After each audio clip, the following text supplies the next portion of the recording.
Will you chalk all 5 up in your mind to 5 different jurisdictions, 5 different prosecutors, 5 different juries and or judges, all conspiring to get him? 100%. Okay. Yes. That's all I wanted to hear your answer to.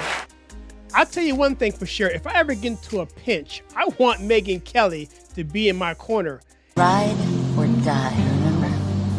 I mean, you may have heard the terms ride or die, or I got your back, or I got your 6, or whatever. Well, in this particular clip that I'm going to react to, Megyn Kelly absolutely personified all of that when she came to the defense of President Trump when it comes to all of the number of lawfare indictments from the Justice Department onto Trump that we all know are bogus.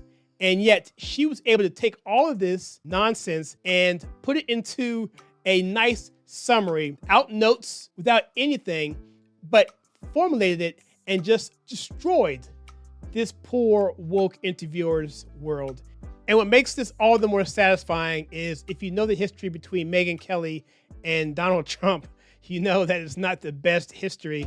You know, how much of this do you take? I have zero respect for Megyn Kelly. I don't think she's very good at what she does. I think she's highly overrated. Trump, who is the front runner, will not apologize. And I certainly will not apologize for doing good journalism. But recently, Megyn Kelly has just straight gone red pill, and someone's put a burr up her you-know-what, because she is lighting up the internet. So let's jump in here and just listen to the woke reporter and listen to the crowd and their reaction as they get into it. Check this out. It is absolutely fantastic. So Megyn, if we look at the 5 cases, 6 months from now, or a year from now, let's assume all 5 of them go to trial. He's guilty of 3 so far. Wait, what do you mean he's guilty of 3 so far? Well, he's been convicted of 3, sorry. What do you... And here we go. What do you mean? No, he hasn't.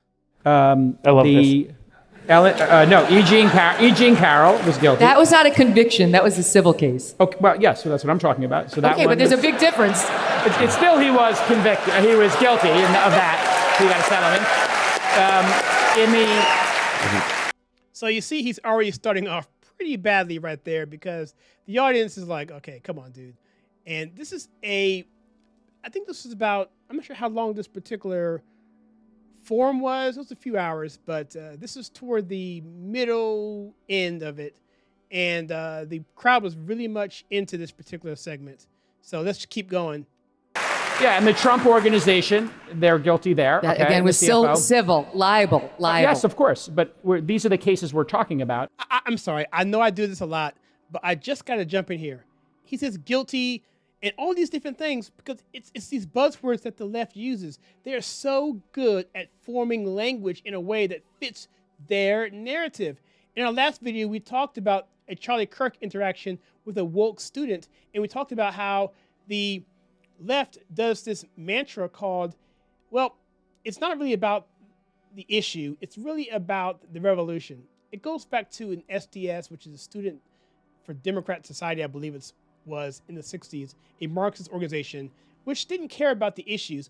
All they cared about was pushing their agenda. And so what they do is they frame words carefully so that they can get their point across and try and drive home a point without actually doing any work because their language is intelligently crafted to do the job for them. So let's just keep going and notice how he's using language in here to put the picture that Trump is some guilty convict on charges that were totally legitimate. Far from that. And in the third one... she's a lawyer, right? Yeah, of course. And in the third one... I'm just talking about the 5 cases. Yes, some are civil, obviously, and some are not. Some are criminal. But if we look at all 5 cases... You said 3 convictions. Now you're walking it back. I'm not walking it back. There's 3 in which he was... You should walk it back. Okay, I'm guys, so glad Megyn is here. Of the 5, 3 of them he's either guilty or... You got a bad result. Yeah, got a bad result.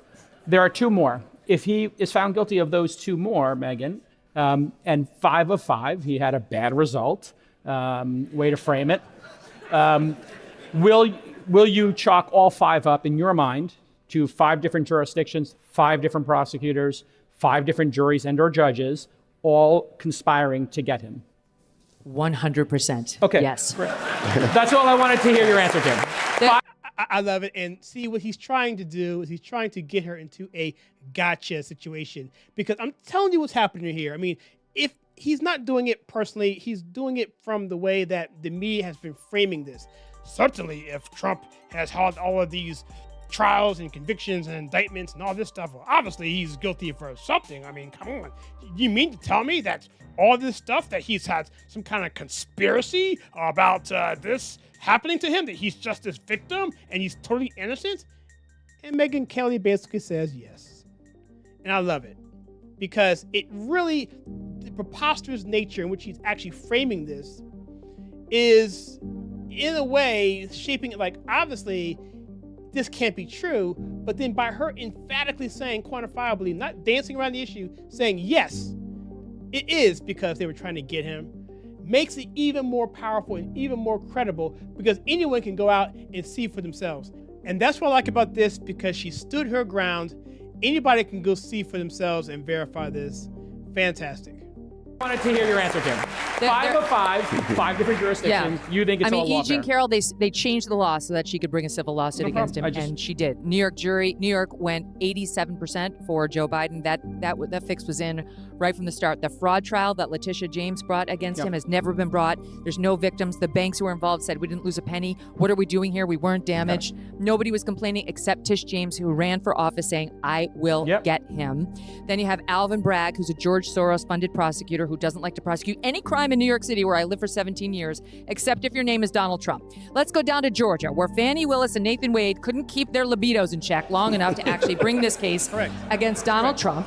You remember that? I mean, what a nightmare. I mean, those two, Fani Willis, and you saw that one thing I did a while back where the guy who had N-word for Trump, he talked about his friend or his sister who knew Fani Willis. It's going around the country. You know, Fani Willis, she went to school with my sister. She full of shit then.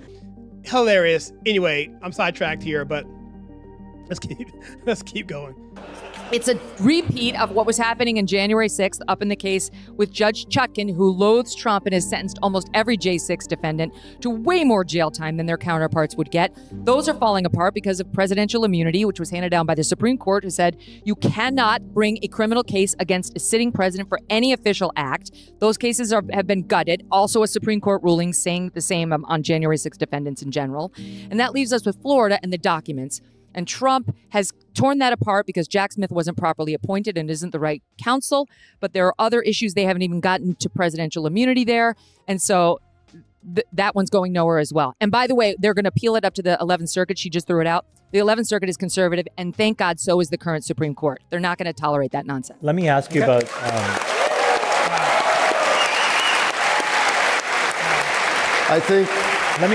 I think Jay Cal just lost his right to ever bring up lawfare again. You think? Absolutely. And so that's a wonderful clip there. And I like it because it's nice and tight. It's right there, set up in a nice sound bite so you can play it in a nice, concise clip. It's not super duper long. She took all of it and summarized it in such a way that it can be replayed and replayed and replayed. And it just, I mean, the service she did for Trump right there in that 3 minutes alone is, I mean, it's really, you can't put a value on what she did for Trump. And I may have mentioned before, the history between Trump and Megyn Kelly started off a little shaky, but like I said before, she has really been red-pilled, and she is really on fire with her takes recently, especially when it came to the assassination attempt and when it came to the debate, the second one with Kamala Harris, and just fantastic. So bravo, Megyn Kelly. We subscribe to you just today, so I'm looking forward to more of your content. So what do you guys think about this take that Megyn Kelly had on the lawfare against President Trump? Do you think it's going to affect things positively like I do? Let me know in the comments below. Ride or die.